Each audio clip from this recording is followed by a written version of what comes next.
Hello, welcome back to Rejuvenated Women, Impeccable Health for High-Performing Women. This is episode 63 and another one of our Rejuvenate Health Tips. I'm your host, Dr. Alex Swenson Ridley, and I thought today that we would discuss how to actually have an empowering visit with a Western medical doctor. I know for myself and with so many of the women that I work with, there's so much frustration just in general with the Western medical system, right? The long wait times, they go in, you see the doctor for maybe 30 seconds, and you inevitably leave with a prescription, right? That's typically our experience. However, there is times when we need to go to a Western medical doctor, or it makes us feel better or secure. There's something going on where we need to seek help that way. Obviously, on this show, we focus a lot on like your alternatives and things that you can do instead, right?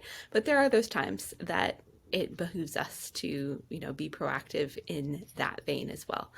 And the last couple of days, have been experiencing one of those times where I felt it necessary to go more in the Western route. If you're watching this on video, I have a lot of swelling under one of my eyes. I have a sty in my eye. So one of my tear ducts is clogged and won't drain. It's super painful. It's super swollen. Like my eye, I can't see all that well out of this one eye, and just like not fun, right? So, cause I'm wimpy, but I also don't want to get an infection in my eye or something. So I actually went to an ophthalmologist today and had them take a look, just make sure everything was okay.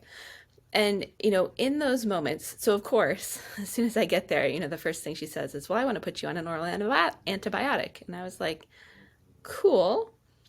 Is there anything else we can do? Because I just told her straight up, I'm like, I've really been, working on my gut health a lot. I'm currently in a heavy metal detox and, doing all of these things to really help promote my own health. I don't really want to wipe all that out with an antibiotic, right? And so that got her to backtrack a couple steps and, say, okay, well, we could try this first. If you're going to do hot compresses and like this, she gave me it's an antibiotic eye drop, which I'm okay, I feel okay doing, right? It's not the end. And I was like, I'll take oregano oil internally because that's a super strong antiviral and antibacterial essential oil, and I know that that's something that works. So I was like, I'll do that. And she said, okay, I'll give you like 48 hours, and if it's not better, you need to take this antibiotic. And I was like, cool, I can live with that. I won't ever take the antibiotic, I'll be honest. But, I wanted to share that story because I know so many of us, we go into a Western medical doctor's office and we feel like stuck, like they're not approachable to have a conversation if we're outside the box or looking for other answers, because they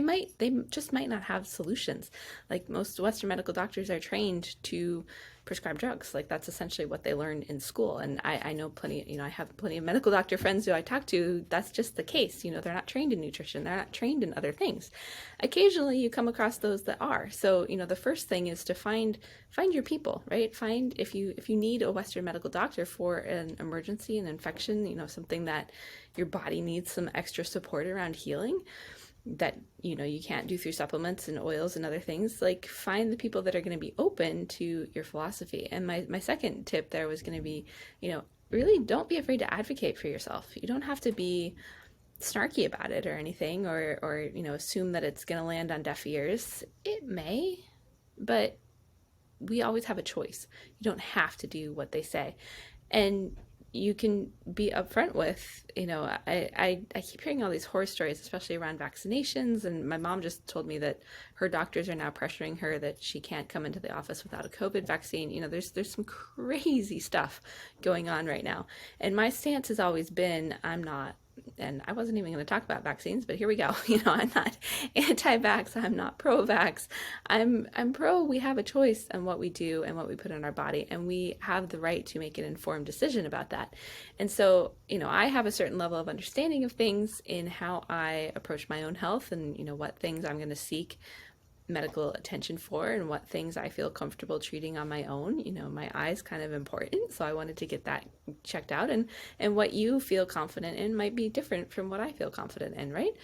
But the point is, we have the right in our country still, so far, to make an informed decision about how we want to handle our health and what things we want to put in ourselves, and what options we want to seek. And the point is that you do have options. So, don't be afraid to consult the Western medical doctor. If it will make you feel better, or sleep better or, have some peace of mind, consult them. Know that they are trained for worst case scenario and to prescribe antibiotics or some sort of medication. And that is typically what you're going to get. You're going to get worst case scenario, and let's rule all this stuff out. And for some people that can, be a dark place, but for others that brings a lot of peace and just peace of mind and ability to move forward. So, you've got to do what's right for you in those situations. The second is to advocate for yourself. If you feel strongly about something, or you're concerned about something, or you don't just want the drug and you want some other options, tell them that and be an advocate for yourself and what you need. I got her to agree. Like, she put a note in the file, but she did not call in an order for a prescription, because I was like, I'm going to try this first. I just, I wanted to get some feedback and know if I needed a needle poked in there to help it drain, because my gosh, it hurts. And it didn't. And she helped, clear some of that up.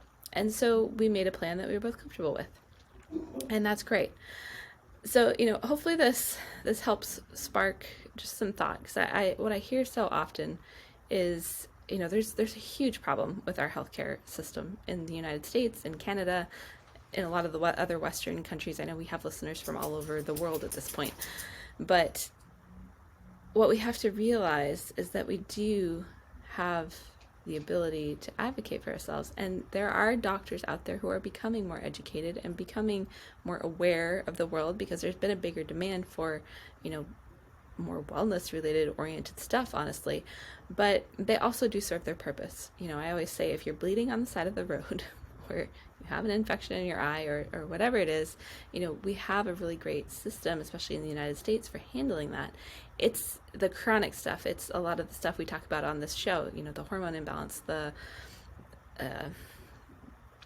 gut health issues, the the brain fog, all of that Western medicine isn't necessarily designed to handle, because it's not something that's treated with a medication. It's something that is treated by lifestyle change. So you want to just really be clear on, and lifestyle medicine, I should say, and you just want to be really clear on, why are you seeking medical attention?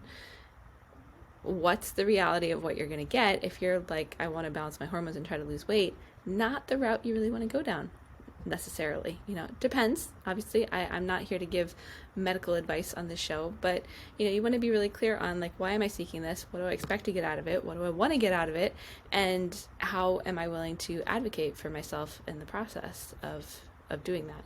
And ultimately, it comes down to, I don't want to say what scares you enough, but ultimately that's what it is. We used to talk in school a lot about, like, well, if I got cancer, would I go down the traditional route, or would I try, something else? Because there are other options out there for cancer. And honestly, I don't think any of us can know until we're in the moment, but it's just having the awareness that you have a choice is the big thing. So I wanted to share that with you, hopefully help you feel more, my child's about to come interrupt, but just feel more empowered in your relationship with medical professionals, because I meet so many women who are frustrated and not empowered, or shot down, or feel like they have no other choice until they meet someone like me, and then they're like, oh, I have options. So hopefully this helps serve you. We will see you next week.